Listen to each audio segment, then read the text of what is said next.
Bueno, comenzamos el tema clínico que trata de la ecología del comportamiento.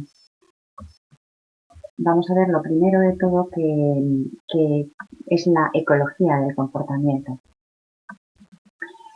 Si nos vamos a la definición, vemos que la ecología del comportamiento es el estudio del comportamiento animal, pero desde un punto de vista evolutivo.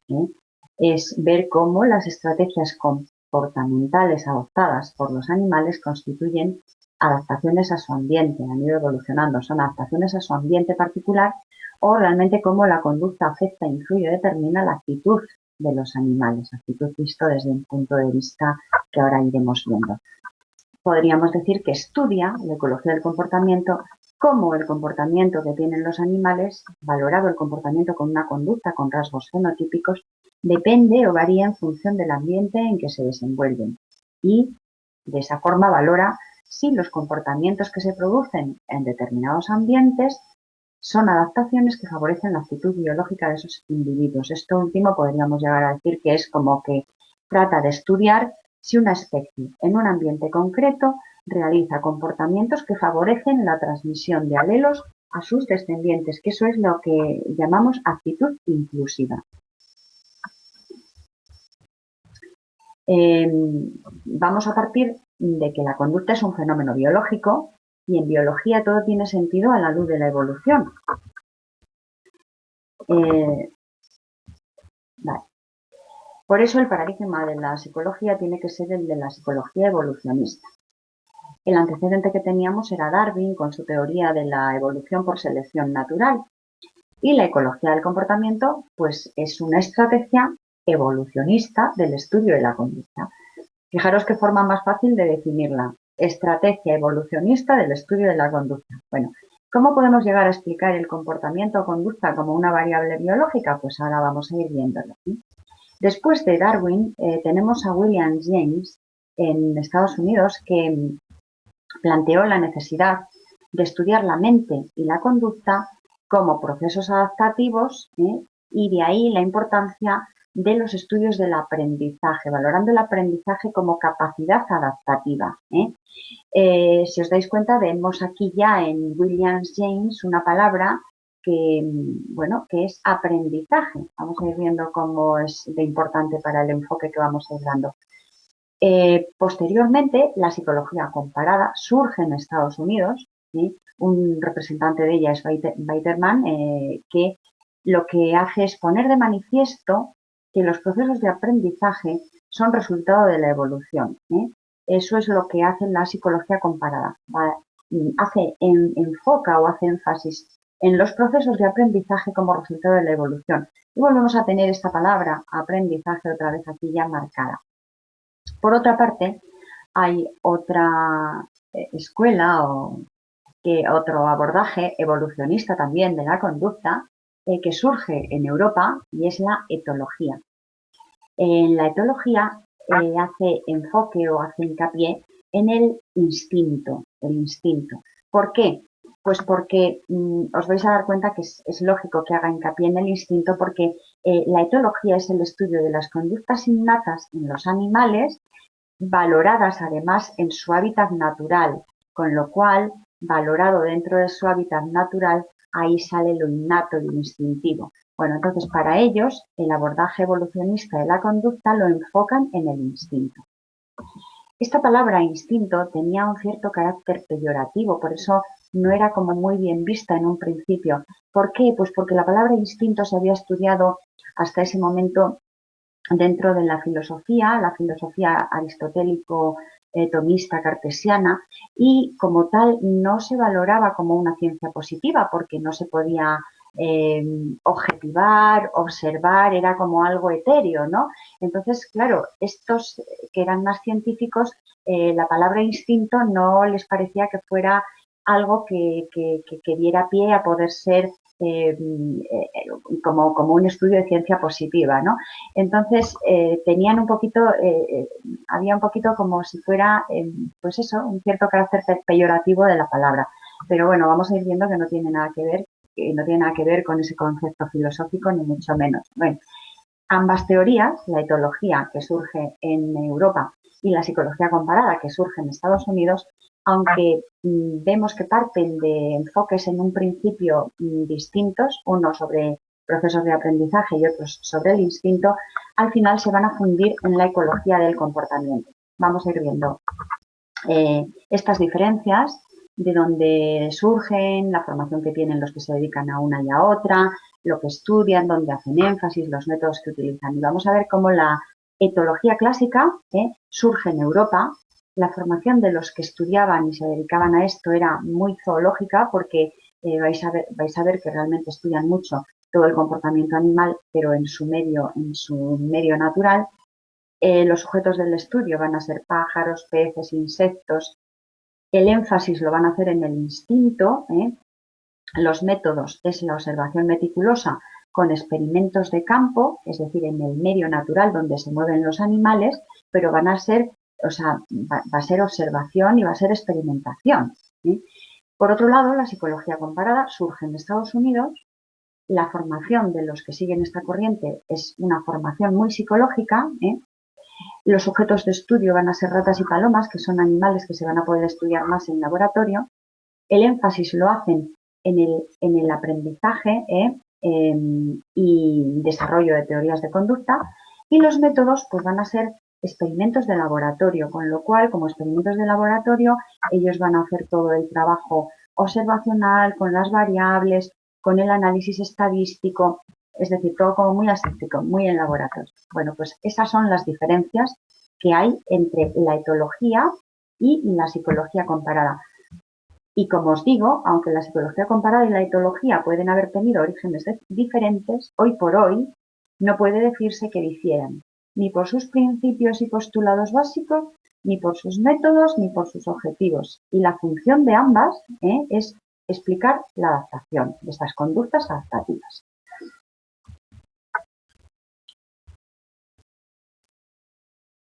Bueno, vamos a hacer un poquito de parada en esto, centrarnos en la psicología comparada, que hemos dicho que surge en Estados Unidos, estudia las similitudes y diferencias de comportamiento de los animales, está muy centrada en la resolución de distintas soluciones por medio del aprendizaje. Por eso os pongo la diapositiva de un niño aprendiendo a nadar. Resolver distintas situaciones, distintos comportamientos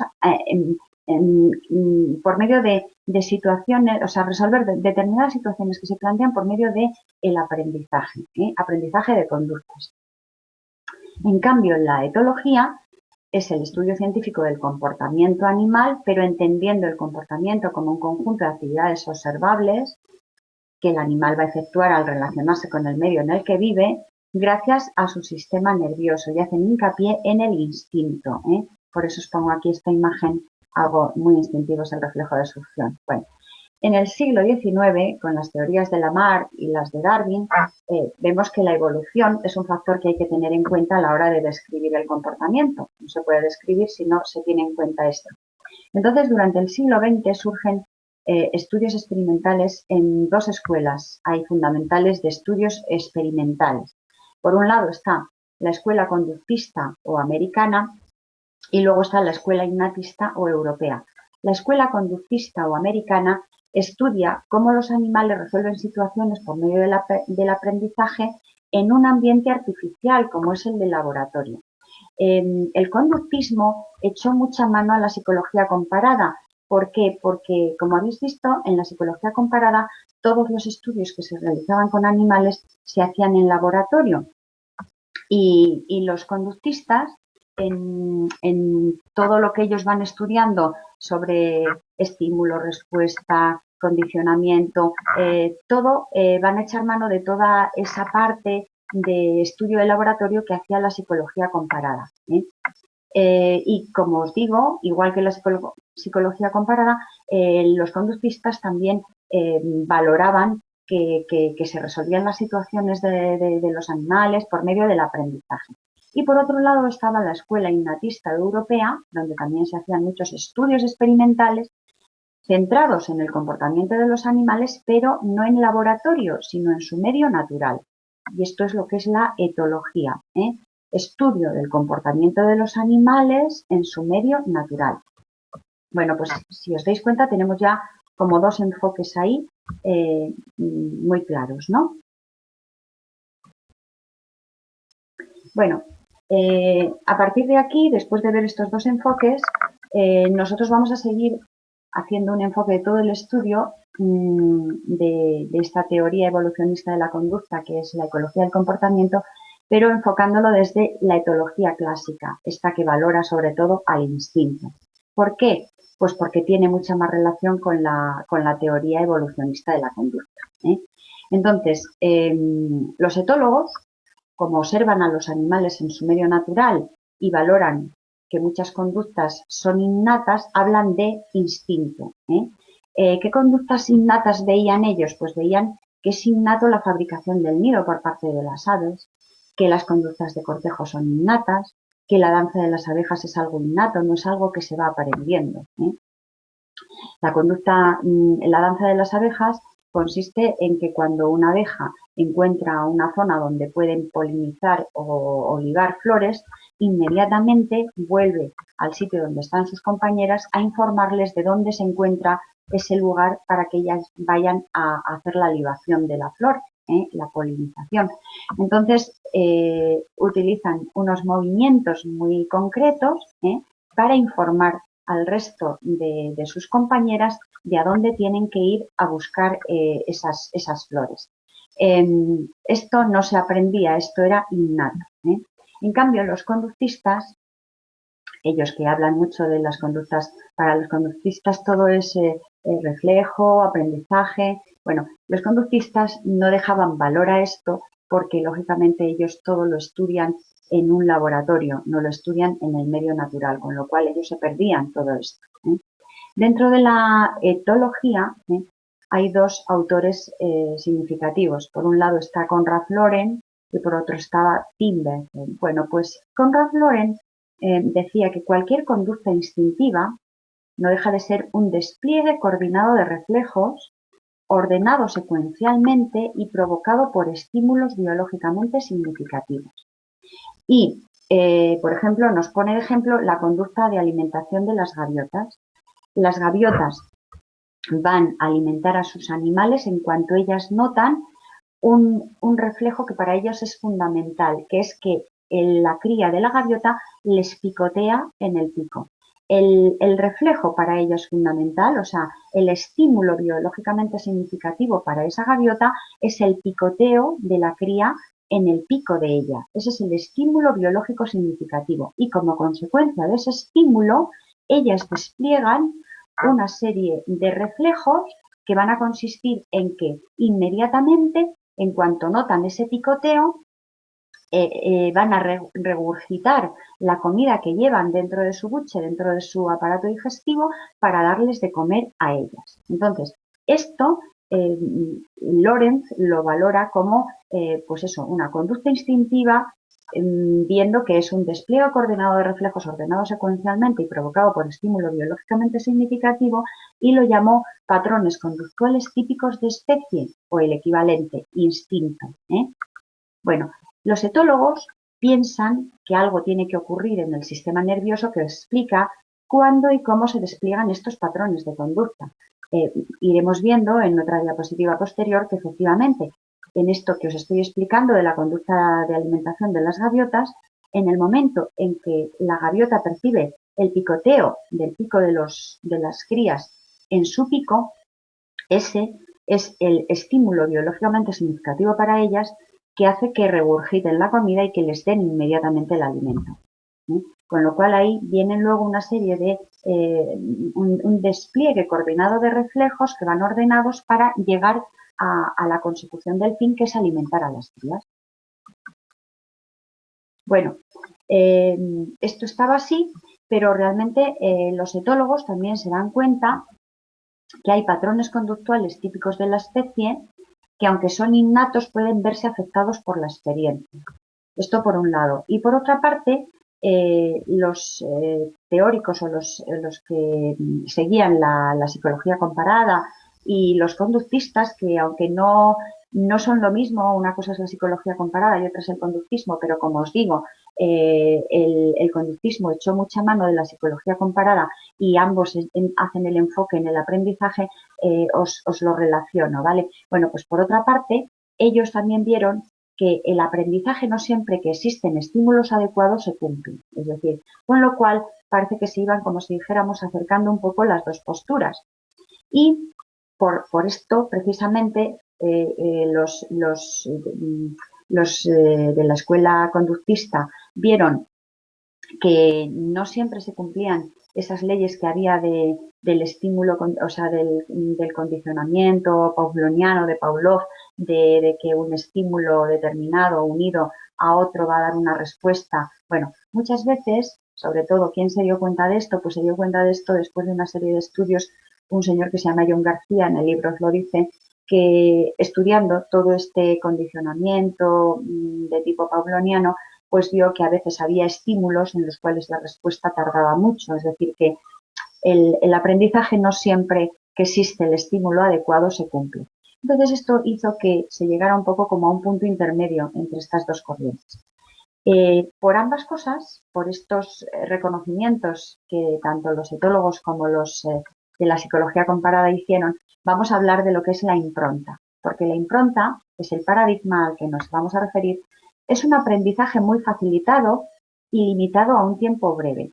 Se llama aprendizaje instintivo para los etólogos y se llama aprendizaje biológicamente preparado para los conductistas o para los teóricos de la psicología comparada, ¿vale? Entonces, este aprendizaje,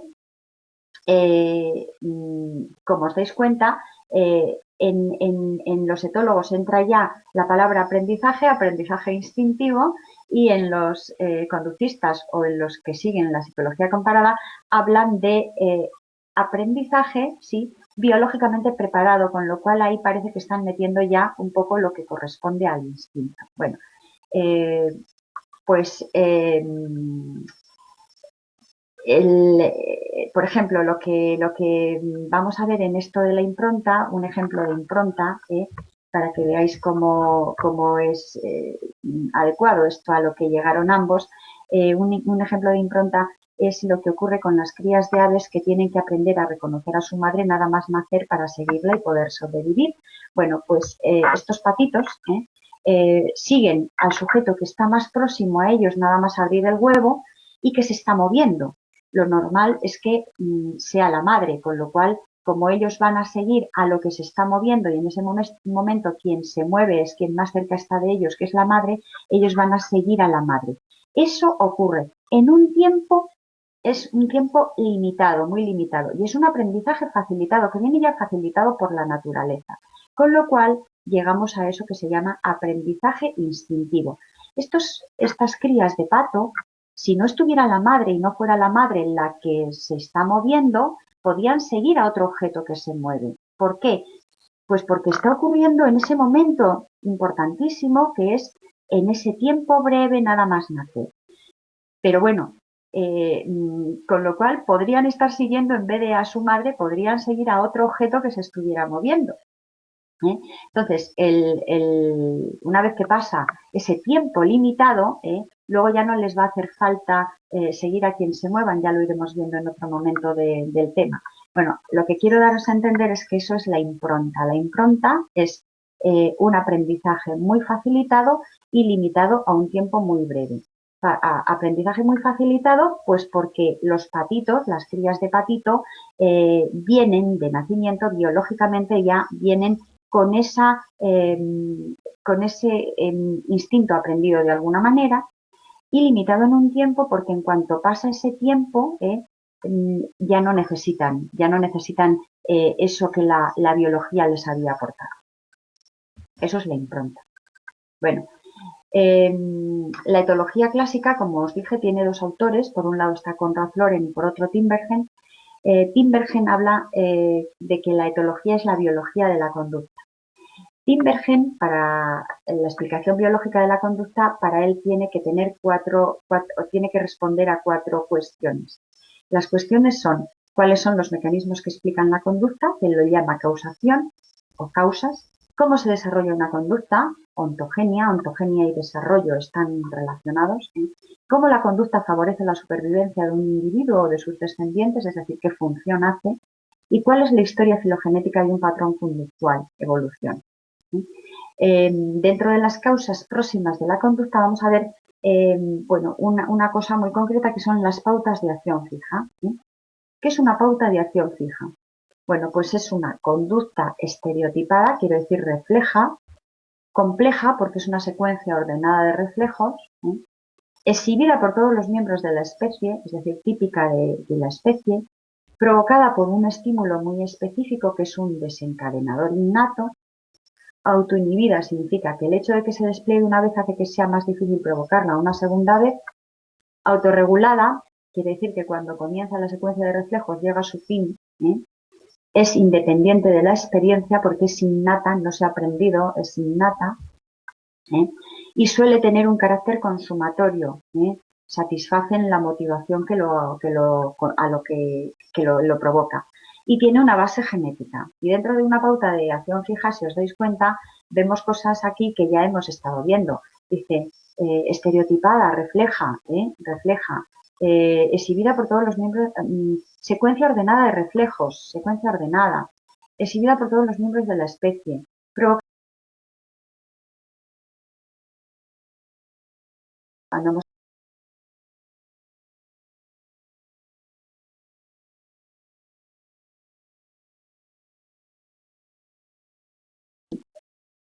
innato, que era el picoteo de las crías de las aves de la gaviota, que hace que en cuanto la gaviota note eso, inmediatamente se genere una secuencia ordenada de reflejos que hace que regurgite. Bueno, pues ahí lo habíamos quedado en aquel ejemplo en lo que estábamos explicando, pero la pauta de acción fija continúa con todas estas cosas. Autoinhibida, autorregulada, independiente de la experiencia, es decir, innata, suele tener carácter consumatorio siempre, tiene una base genética y está exhibida por todos los miembros de la especie. Esto es lo que se llama una pauta de acción fija y el ejemplo que nos pone pues es lo que hace el ganso salvaje cuando un huevo sale fuera del nido. Lo que hace el ganso salvaje con un huevo que ve fuera del nido es cogerlo con el pico, ir adentrándolo hacia adentro. Con el pico lo va dirigiendo hacia donde está el resto de los huevos. Y el desencadenante innato es ese huevo que ve fuera de su sitio. La secuencia ordenada de reflejos son todos esos movimientos que ellos van haciendo, lo hacen todos los gansos. Cuando comienzan los reflejos hasta que no terminan, no para, no ha sido aprendido, es innato, tiene una base genética. Bueno, pues esto es una pauta de acción fija. Bueno, vamos a ver ahora, dentro de estas causas próximas de la conducta, los mecanismos que explican estas pautas de conducta. Y vamos a ver, por un lado, hemos dicho que era un estímulo, se necesitaba un estímulo. A ver, os lo recuerdo, lo volvemos a mirar aquí. Estereotipada es una conducta tal, exhibida por todos, dice, provocada por un estímulo muy específico. Pues vamos a ir viendo ahora estas distintas partes, ¿no? El estímulo se llama estímulo signo o desencadenante innato. Es un estímulo sumamente específico que va a desencadenar una pauta de acción fija. Antes hemos visto lo del ganso, pero vamos a ir viendo cómo hay, en el libro os ponen otros 3 ejemplos de pautas de acción fija. Por ejemplo, el petirrojo, os pone un ejemplo con el pez espinoso y con la gaviota arenquera. El petirrojo, cuando tiene controlado su dominio donde él vive, si realmente en su dominio entra o le ponen a un petirrojo disecado con el color rojo en el vientre, o le ponen a un petirrojo disecado sin el color rojo en el vientre, o le ponen a un simulacro de petirrojo que no es ni siquiera tiene toda la forma del petirrojo, pero que son unas plumas con algo rojo, él va a ir a luchar, va a ir a defender ese territorio que ha ganado, y va a atacar tanto al petirrojo disecado que tiene las plumas rojas como a ese bueno, a ese que le han puesto que no es ni siquiera un petirrojo disecado, sino que es una especie de simulacro, pero que también tiene las plumas rojas. Y va a atacar igual al uno que al otro, y al que no va a atacar es al otro, al que es un, eh, un, un, un petirrojo disecado, pero que no tiene rojo en el abdomen. Con lo cual, ese color rojo parece ser que es un estímulo importante para desencadenar esa conducta que va a hacer el petirrojo de lucha. El pez espinoso le pasa un poco lo mismo. El pez espinoso, cuando llega otro pez espinoso a su territorio que ve que tiene el abdomen con un color en rojo, pues lo va a atacar. Y va a atacar también a cualquier cosa, aunque no sea un pez, que vea que en la parte del abdomen tiene una cosa roja, aunque no sea un pez. Lo va a atacar porque va a pensar que va bueno, pues a competir por ese territorio que él tiene. En cambio, si aparece otro pez espinoso que no tiene el color rojo, pues lo que va a hacer son conductas de cortejo. Es decir, que ese color rojo también podríamos decir que es el estímulo desencadenante innato para que el petirrojo haga esa conducta que hace. La gaviota arenquera, pues lo que os he explicado antes, a la cría de la gaviota arenquera, en cuanto ve el color rojo en el pico de su madre, de la gaviota, ella inmediatamente empieza a picotear.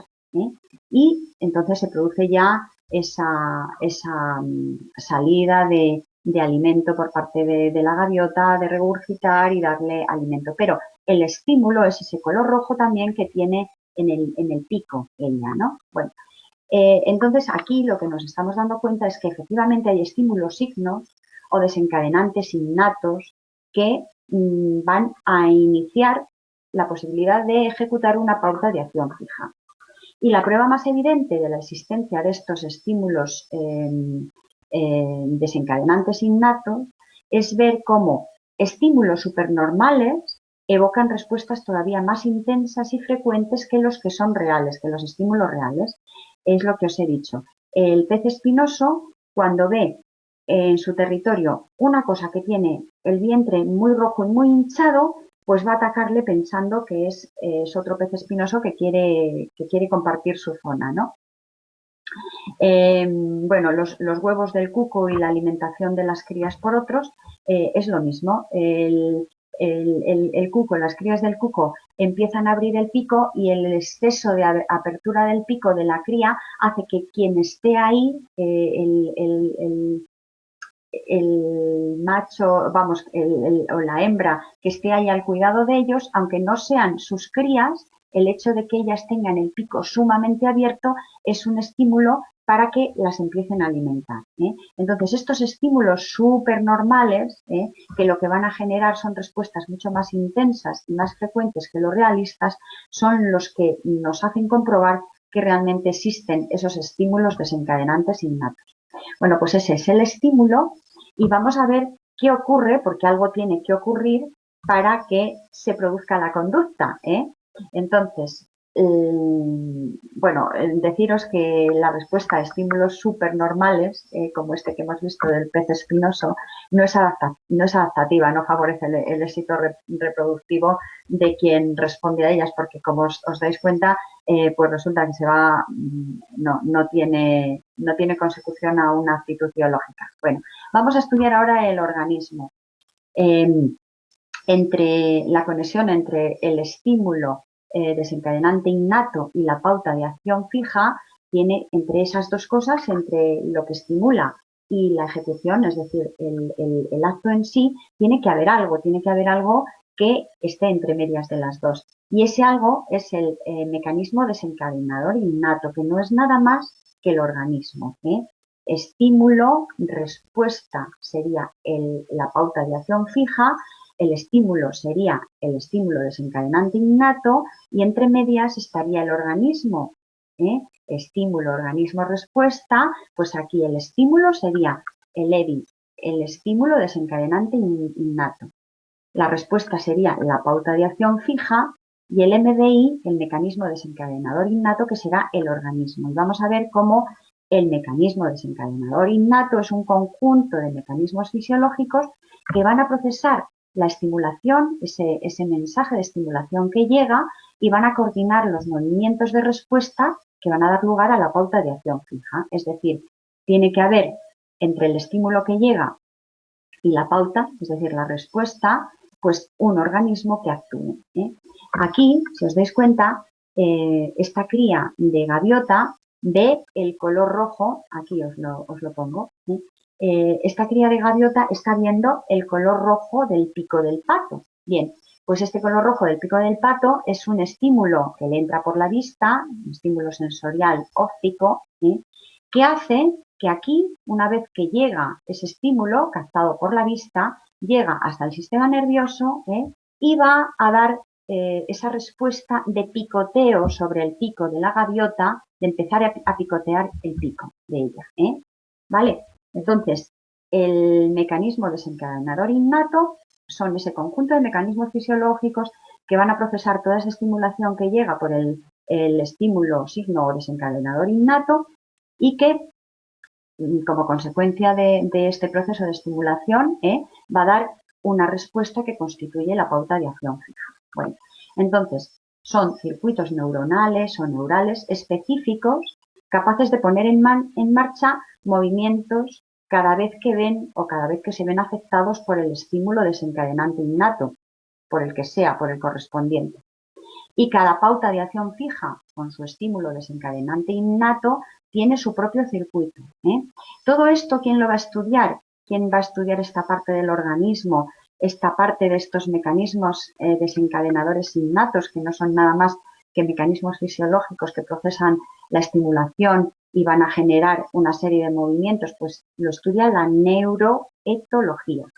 Bueno, antes de que pasemos de página, también os quiero decir que sobre estos estímulos supernormales que hemos dicho que es la evidencia más llamativa de que existe un estímulo desencadenante innato, en el libro os pone un ejemplo muy llamativo de los picos de los patos, que aunque las crías de pato responden muy bien a ese color rojo y a un pico alargado, responden mucho más, por ejemplo, si ese pico tiene una inclinación determinada, si tiene un color rojo más llamativo, pero curiosamente responden también ante un simulacro de pico.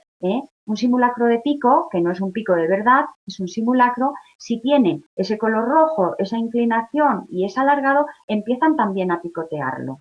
Luego, ese estímulo supernormal de ese simulacro de pico que hace que respondan o que ellos empiecen, o sea, que sirva como un estímulo desencadenante innato, pues hace evidente o sea, nos pone en evidencia que realmente ese estímulo tan supernormal pone en evidencia de que existen esos estímulos normales. Y como os decía, pues la respuesta a estos estímulos supernormales no es adaptativa. Fijaros, si en vez de picotear la cría de gaviota, a la gaviota empieza a picotear a este simulacro de pico, pues no se alimenta.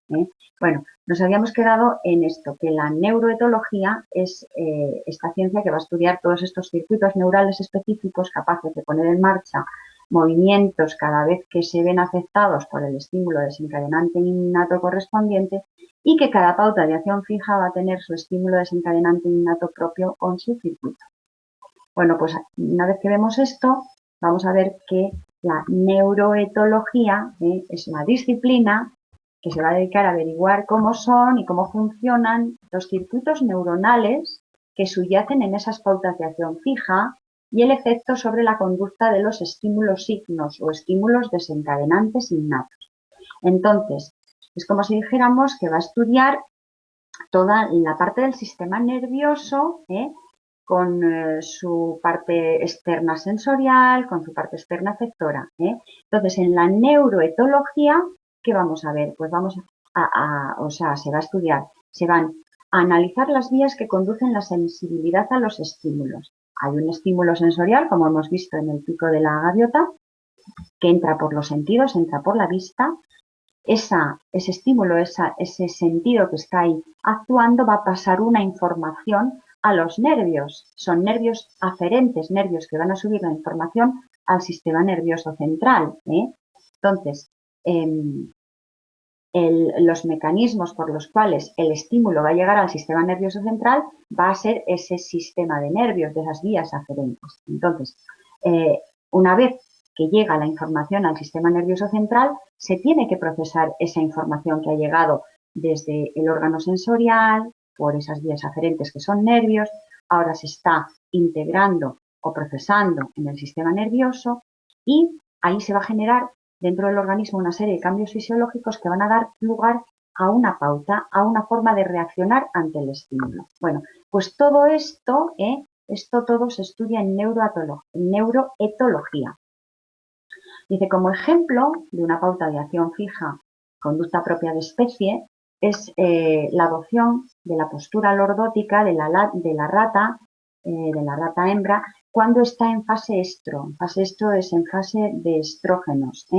Y los estímulos desencadenantes innatos son tan sencillos como la estimulación de los flancos o la estimulación de la cola. Vamos a ver cómo un estímulo, que en este caso va a ser simple, una estimulación de los flancos, de los laterales, o el estímulo de la base de la cola, eso es va a ser captado, o sea, sensorialmente, y va a pasar la información a través de los nervios aferentes al sistema nervioso central y se va a producir todo esto. Pero de entrada vamos a ver cómo es este ejemplo de pauta de acción fija.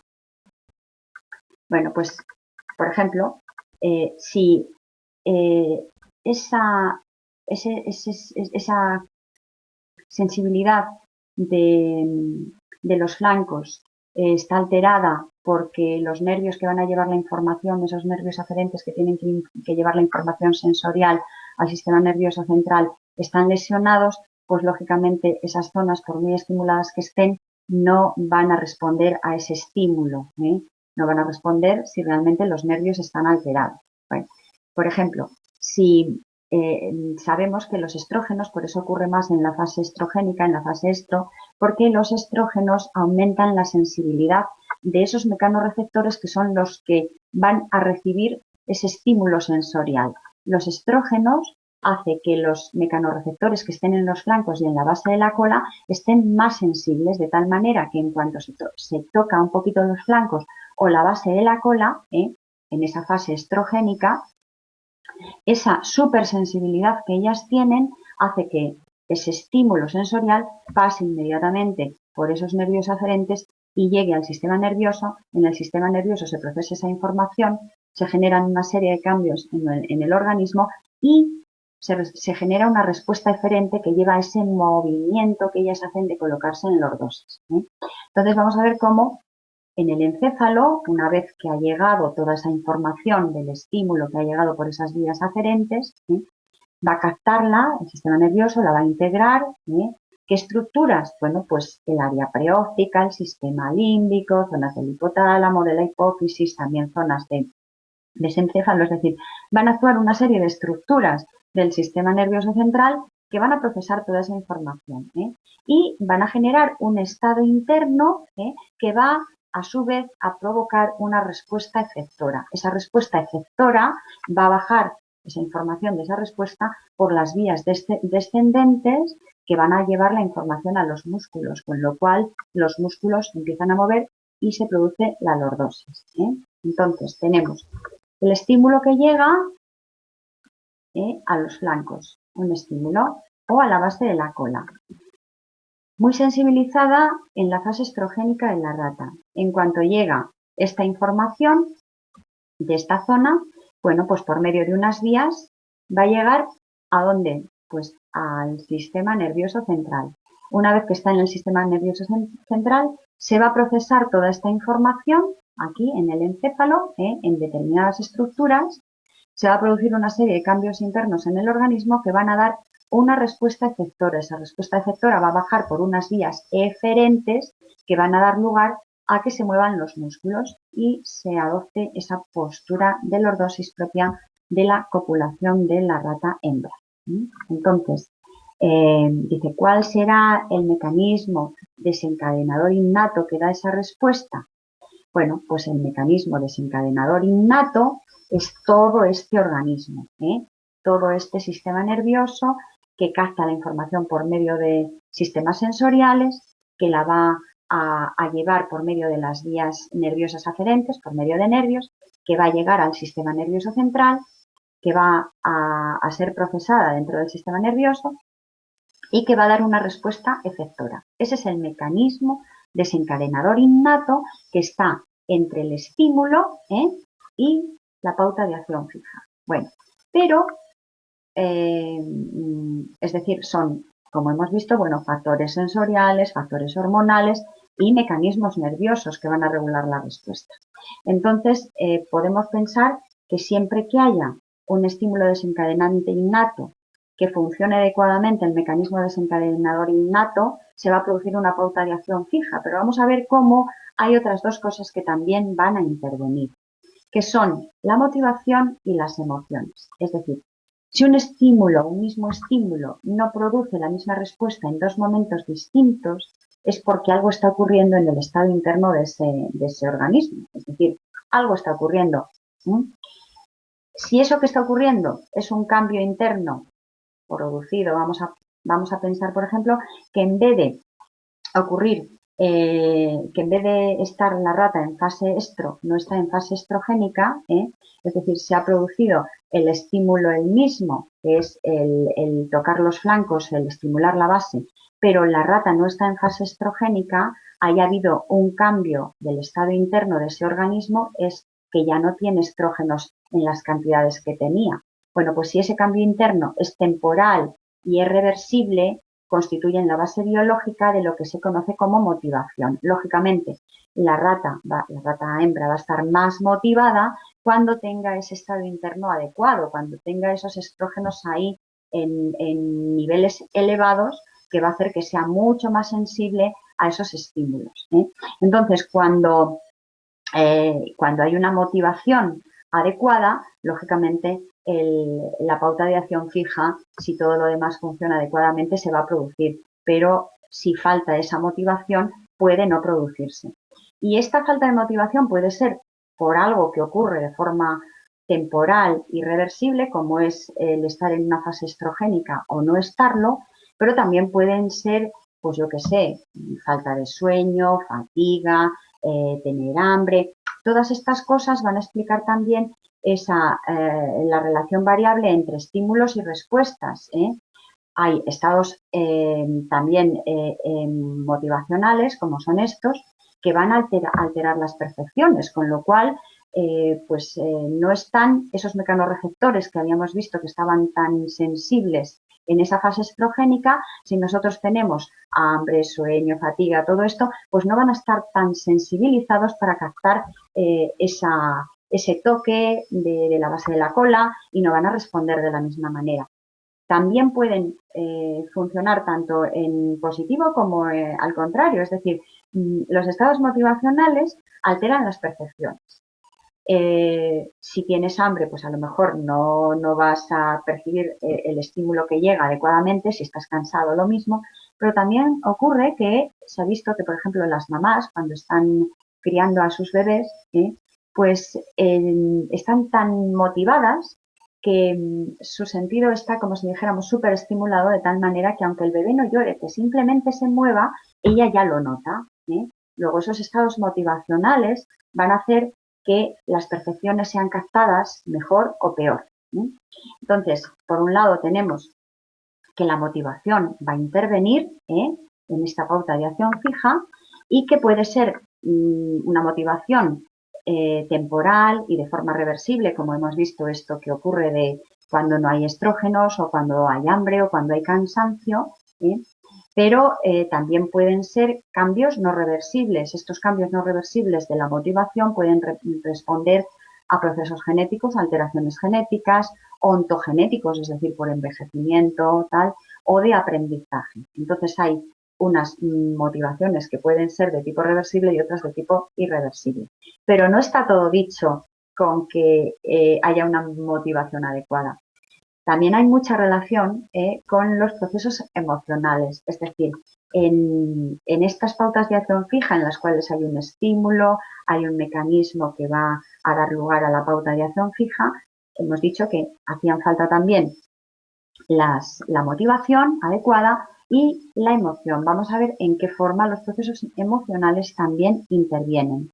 Están muy relacionados con la motivación estos procesos emocionales, porque las emociones pueden facilitar la expresión de las conductas según qué tipo de emociones. Por ejemplo, os he puesto aquí el ejemplo de un perro que, aunque tiene la comida, que es un estímulo que seguramente es adecuado para él, y a lo mejor incluso tiene hambre, pero tiene una cara de tristeza, es decir, emocionalmente está triste, con lo cual no está respondiendo a este estímulo que en condiciones normales respondería con rapidez y se lo comería rápidamente. El estado emocional que tiene este perro pues no le permite, aunque vea el estímulo, desencadenar esa conducta de comer. Entonces, los procesos emocionales están muy relacionados también con la motivación. Pueden facilitar la expresión de conductas o al contrario. ¿Por qué? Porque las emociones constituyen unos procesos fisiológicos y conductuales que acompañan a la ejecución de una conducta o al bloqueo de ella. Si realmente estás triste, estás deprimido, no tienes el foco en el estímulo, tu cabeza está pensando en otras cosas, con lo cual, por mucho estímulo que llegue, aunque tu organismo también esté bien, el proceso emocional que estás viviendo te impide de poder llevarlo a cabo. Bueno, vamos a ver ahora, vamos a entrar en lo que es la ontogenia de la conducta, cómo se desarrolla la conducta. Bueno, los rasgos conductuales son resultados de la interacción herencia y ambiente, y hay una cosa que se llama impronta. La impronta también es el resultado de la interacción de herencia y ambiente y es un ejemplo de ontogenia conductual, la impronta. Vamos a ver unos tipos de impronta determinados para ver cómo se desarrolla la conducta y en qué momentos esta impronta tiene su momento, ¿no? La impronta o imprinting o troquelado es un tipo especial de aprendizaje por el cual un miembro de una especie dada adquiere preferencia por interactuar social o sexualmente con determinado tipo de individuos en función de la experiencia. Esto es una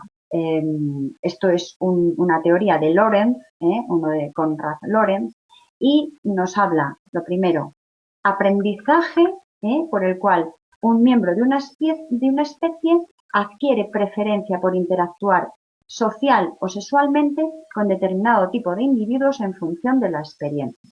Y vamos a ver dos tipos de impronta. Por un lado tenemos la impronta filial.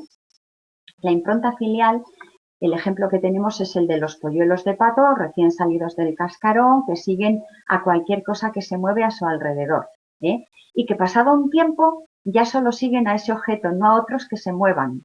Pasado un tiempo se ha improntado en ellos ya eso y ya, aunque haya otra cosa que se mueve, no la van a seguir. La impronta filial tiene lugar durante un tiempo limitado, ese tiempo nada más nacer, un tiempo que tiene especial sensibilidad al movimiento. Ese tiempo tan limitado con especial sensibilidad al movimiento se llama periodo crítico y es irreversible. Y una vez que ya se aprende, no se va a perder. Y además la impronta filial ocurre, o sea, tiene relación entre el objeto estímulo y la conducta de ella inmediatamente. Y por otro lado tenemos la impronta sexual, que es, dice, la impronta sexual va a determinar con qué individuos va a tratar de aparearse en la madurez, un organismo, el que sea, un animal.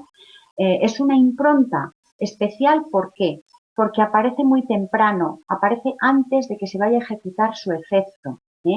El individuo que actúa como estímulo luego no es el objeto de la respuesta, es contrario a lo que pasaba aquí. Aquí el individuo que actuaba como estímulo, que era la mamá pata, es el objeto luego de la respuesta, pero en la impronta sexual no. En la impronta sexual no. Es un aprendizaje que va a ocurrir en edades muy tempranas del desarrollo, de nada más nacer o al poquito de nacer, pero luego la conducta se va a llevar a cabo pasado un tiempo, cuando ya tiene madurez ese animal, ¿no? Entonces, las características es que aparece muy temprano, mucho antes de ejercer su efecto y no se relaciona el estímulo que lo desencadena con el objeto de la respuesta posterior.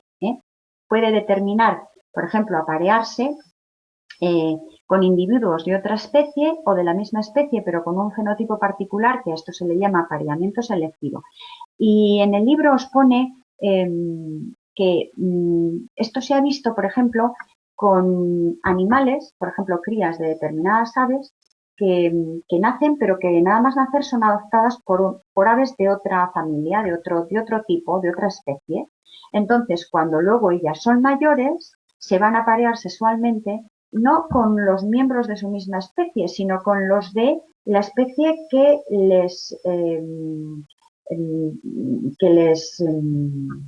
les adoptaron.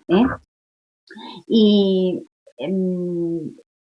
esto no ha ocurrido, es decir, en el libro os pone pues muchos ejemplos y además os dice que en los estudios que se han ido haciendo, pues hay un porcentaje muy elevado de muchos animales, tanto aves como animales de otro tipo, en los que nacen dentro de un grupo, pero son adoptados por otra especie de aves, por ejemplo, y en un porcentaje muy elevado, cuando son mayores, no se van a aparejar sexualmente con las de su especie, sino que se van a aparejar con las de la especie que les había adoptado. ¿Por qué? Pues porque muy probablemente en aquel momento lo que ha ocurrido es que se ha producido un aprendizaje muy temprano, el objeto ha sido una persona, o sea, no uno de su especie, sino alguien que le adoptó, pero que luego realmente no va a ser el estímulo no va a ser luego el objeto de la respuesta. ¿Dices un mecanismo de aislamiento reproductivo? Pues sí, porque a lo mejor no se va a conseguir reproducirse luego todo lo que se quiere, pero es así, la impronta sexual ocurre de esa manera, ¿no? Entonces, las diferencias son que en cuanto que ocurre muy temprano, también en la impronta filial ocurre muy temprano, pero en la impronta filial es un periodo súper limitado y muy crítico. Aquí ocurre muy temprano en cuanto al ontogenio desarrollo de ese organismo, pero aunque ocurre temprano, el objeto luego, el objeto de la respuesta o la ejecución de esa respuesta va a tardar en el tiempo en producirse, va a producirse cuando ya ese organismo es mayor. Vamos a ver otros ejemplos de impronta o troquelado, para que nos quede claro.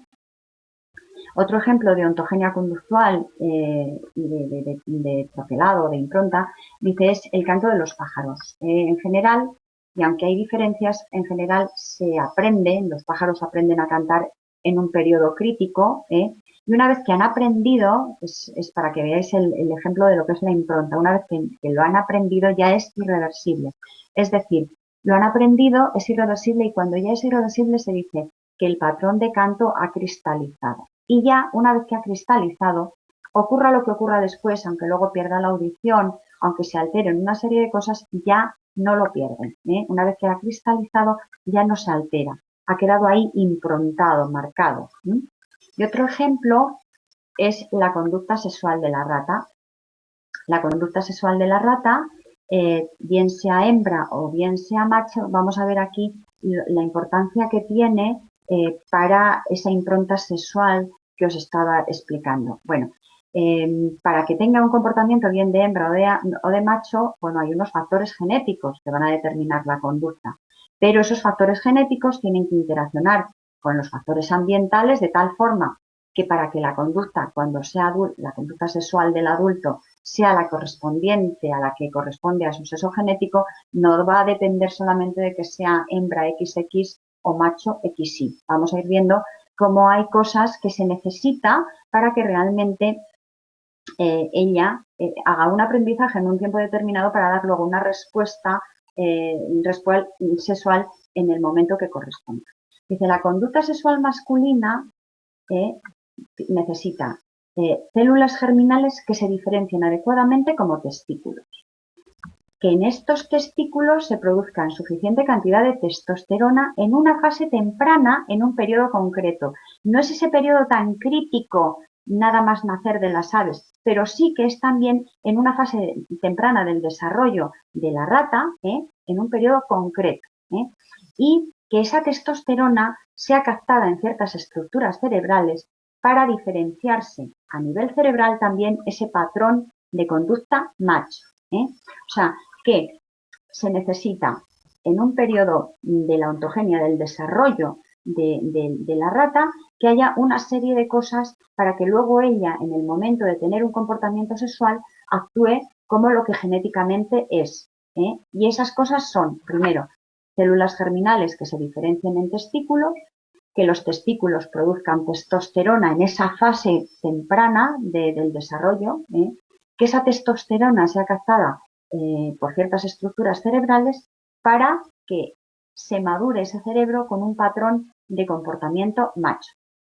La testosterona, en este periodo crítico, tiene un efecto organizacional, es decir, tiene, por decirlo de alguna forma, es lo necesario para que se organice el sistema nervioso del ratón macho, de la rata macho, del ratón, para que luego, cuando sea mayor, tenga esa conducta adecuada. Si falla algún paso de todos estos, si falla que las células germinales no se diferencien como testículos, si falla que no se produce la suficiente cantidad de testosterona, si falla que esa testosterona no es captada adecuadamente por las estructuras cerebrales para generar ese patrón cerebral de conducta macho. Si falla alguna cosa de estas, pues cuando sea adulto no tendrá esa conducta propia del macho.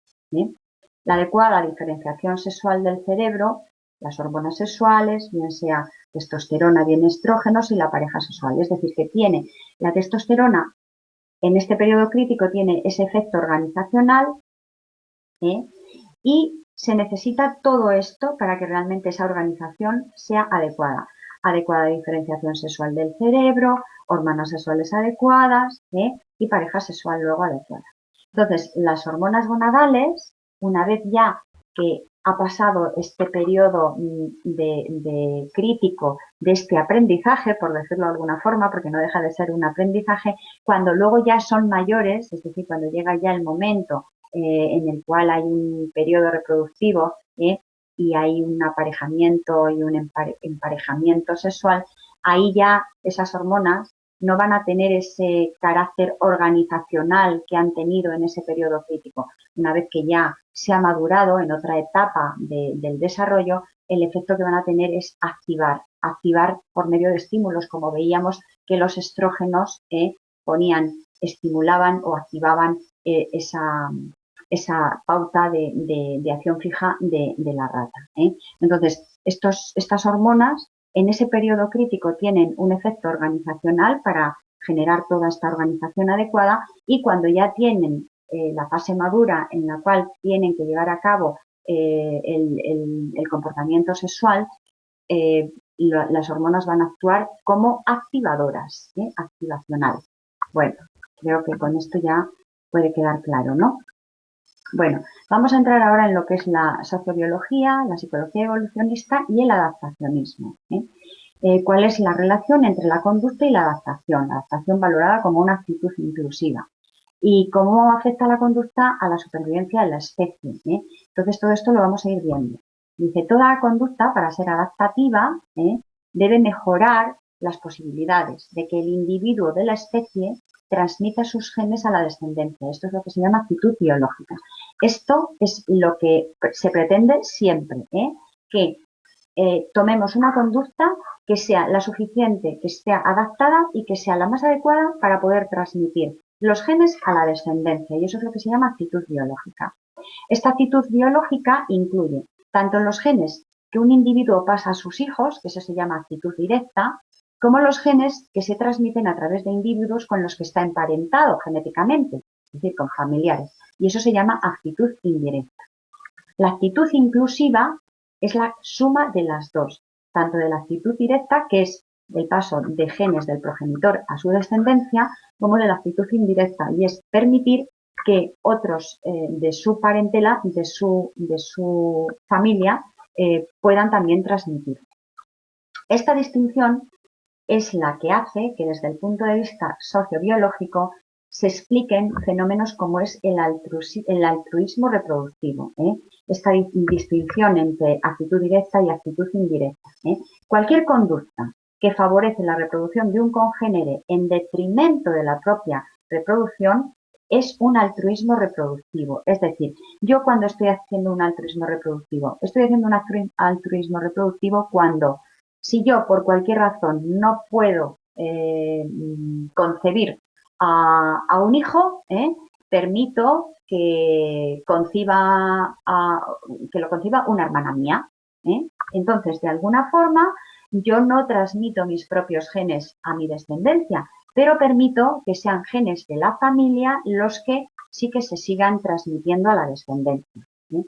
Entonces, por eso dice Hamilton que este altruismo reproductivo solo es aplicable por el parentesco genético, porque lo que se pretende con ello es esa transmisión de genes que tenemos en común, porque somos de la familia. Dice, el altruismo reproductivo basado en el parentesco permite lograr la actitud biológica. Aunque el altruista, aunque no se reproduzca él, aunque no pase él sus genes, favorece el pase de genes a su descendencia, pero genes de su familia, incluidos ahí esos genes altruistas. Es decir, si ella o él han tenido un comportamiento altruista y va a permitir que alguien de su familia transmita esos genes, si ella tiene ese comportamiento altruista, seguramente que alguien de su familia también tiene esos genes altruistas, con lo cual también va a transmitir esos genes altruistas a los descendientes. Bueno, es un poco lío, pero espero que os lo entendáis. Es decir, actitud inclusiva, la actitud directa, en la que incluye que yo como animal transmita mis genes a mi descendencia. Y la actitud indirecta es, bueno, yo no puedo transmitirlo a mi descendencia, pero voy a permitir que haya un familiar de mi parentela que sí que los pueda transmitir, con lo cual los genes que se transmiten a la descendencia son propios de la familia. Bueno, pues el altruismo reproductivo solamente se puede entender por el parentesco genético. Bueno, Hamilton introdujo el concepto de actitud inclusiva. La actitud inclusiva, pues la actitud inclusiva se mide por el número de copias de alelos propios que se consigue pasar a la siguiente generación. Y dentro de este concepto se contempla la selección por parentesco. Actitud inclusiva, número de copias de alelos propios que se consiguen pasar a la siguiente generación. La sociobiología considera que las conductas sociales son rasgos fenotípicos con una base genética que afectan de modo muy significativo a esta actitud inclusiva. Y bueno, como conductas sociales están también sujetas a la selección y como cualquier otro rasgo biológico, la sociobiología postula también que se pueden aplicar las leyes y las fórmulas de la genética de poblaciones, la ley de Hardy-Weber, las leyes estas del equilibrio. Bueno, vamos a entrar ahora en lo que es la psicología evolucionista. Es continuadora de la sociobiología, pero hay unas diferencias. Vamos a ver. La sociobiología y la ecología del comportamiento valoran a los organismos, a los animales en este caso, organismos como máquinas biológicas ávidas de maximizar su actitud. ¿Qué buscan? Pues buscan transmitir sus genes a la descendencia, maximizar su actitud biológica. En cambio, la psicología evolucionista ve a los seres vivos como ejecutadoras de adaptaciones fruto de procesos de selección natural, sexual y por parentesco. Entonces, ahí, si os dais cuenta, hay algunas diferencias. La psicología evolucionista tiene dos elementos fundamentales. Para ella, cada adaptación funciona independiente de las demás. A la mente no la considera como un todo interrelacionado, sino que la valora como un conjunto de procesos cerebrales que controlan la conducta y que está, por decirlo de alguna forma, formada por módulos o programas funcionales, como si fuera un ordenador, pero con módulos o programas concretos funcionales, cada uno especializado en una respuesta biológica. y asume que cada módulo adaptativo es independiente de los demás y es específico para cada actividad. Esto es lo que se llama teoría modular de la mente y es uno de los elementos básicos de la psicología evolucionista, la teoría modular de la mente. En base a esta teoría modular de la mente tienen explicación ciertos fenómenos que ocurren en determinados momentos, como por ejemplo lo que le ocurre a los niños autistas. Los niños autistas tienen problemas a nivel de la mente, tienen deficiencias, pero se ve que, por ejemplo, tienen unas habilidades extremas en temas de música y de matemáticas. Tienen dominio de estas habilidades. Esto se puede explicar por esta teoría modular de la mente, de tal forma que, claro, si no se tiene en cuenta que todo va unido, sino que funciona por módulos, pues, y que ese módulo es independiente y es específico para cada actividad, se puede entender que un niño autista, aunque tenga deficiencias en la mente de determinadas cosas, hay un módulo ahí que le está funcionando adecuadamente y por eso tienen esas habilidades de matemáticas, de música, y ocurre lo mismo también un poco, bueno, da explicación también a lo que ocurre con el síndrome de Williams. El síndrome de Williams-Weber es un síndrome que ocurre por una alteración en el cromosoma 8. Recordad que la palabra Williams tiene 8 letras. En el cromosoma 8. Y son niños que también tienen deficiencias a nivel mental, pero tienen unas habilidades lingüísticas muy llamativas. Entonces, todas estas cosas se pueden explicar si tenemos en cuenta esta teoría modular de la mente. Y otra cosa que también tiene, otro elemento básico que tiene la psicología evolucionista, es lo que se llama ambiente de adaptación evolutiva, que intenta conectar la historia evolutiva de la especie humana con el momento actual. Para ellos, por ejemplo, el hecho de que nosotros tengamos o que exista todavía en el hombre pues la aracnofobia o el miedo a las serpientes, la agorafobia, todas estas cosas lo valoran como que a lo largo de la evolución los ecosistemas han tenido una serie de peligros que han generado unos estímulos que han generado ahí unas conductas para poder sobrevivir, unas conductas adaptadas generadas lógicamente por el miedo a no poder enfrentarse a lo que ahí había, como podían ser las serpientes o las arañas o el estar entre mucha gente. Y este ambiente de adaptación evolutiva genera que si no ha habido el correlato correspondiente entre cómo ha evolucionado el ecosistema y cómo han evolucionado los módulos psicológicos de nuestro cerebro, pues puede existir todavía esa rémora de estas cosas, de la aracnofobia, de la agorafobia, porque para ellos parece ser que hay un cambio más rápido de los ecosistemas de lo que lo hacen los módulos psicológicos. Esto no está claro del todo porque en el libro también nos dice que no siempre los módulos psicológicos tardan tanto en evolucionar, que se ha visto, por ejemplo, como el hombre en un principio no podía digerir la lactosa porque no tenía en su organismo lactasas, es decir, no estaba preparado para digerir la leche, no tenía lactasas y no podía digerir leche. Pero en el momento en que se empieza a iniciar la alimentación con la leche, el organismo ha empezado a desarrollar esas enzimas que son lactasas para poder digerir la leche. Y bueno, lo ponen un poco en entredicho, pero son los dos elementos básicos de la psicología evolucionista. Bueno, entramos ahora ya en lo que es la ecología del comportamiento. La ecología del comportamiento va de las 4 preguntas que tenía Timberger a las que debía responder la etología para explicar biológicamente la conducta, la función adaptativa de la conducta es el principal objetivo de la ecología del comportamiento. Entonces, esta función adaptativa de la conducta es el fin fundamental de la ecología del comportamiento.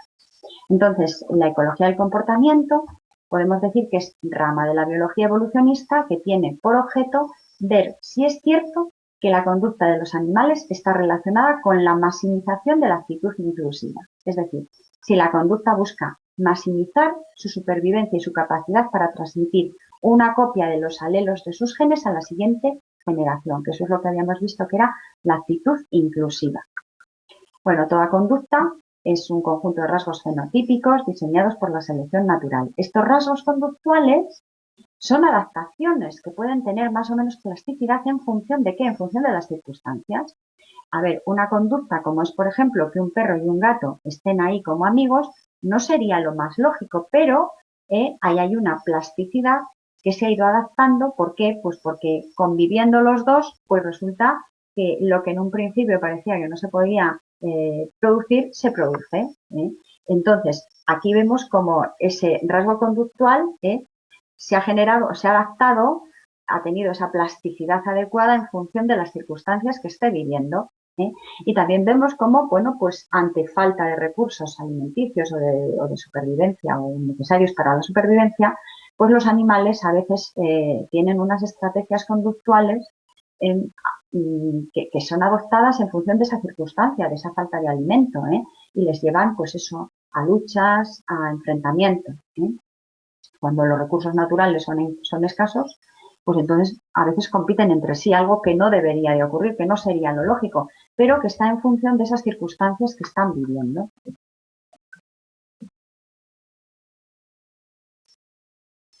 Bueno, vamos a parar aquí esta grabación porque se alarga mucho. Llevamos ya una hora y grabaciones de más de una hora se hacen muy largas, con lo cual hago una segunda parte de este tema. Finalizo aquí ahora esta primera parte.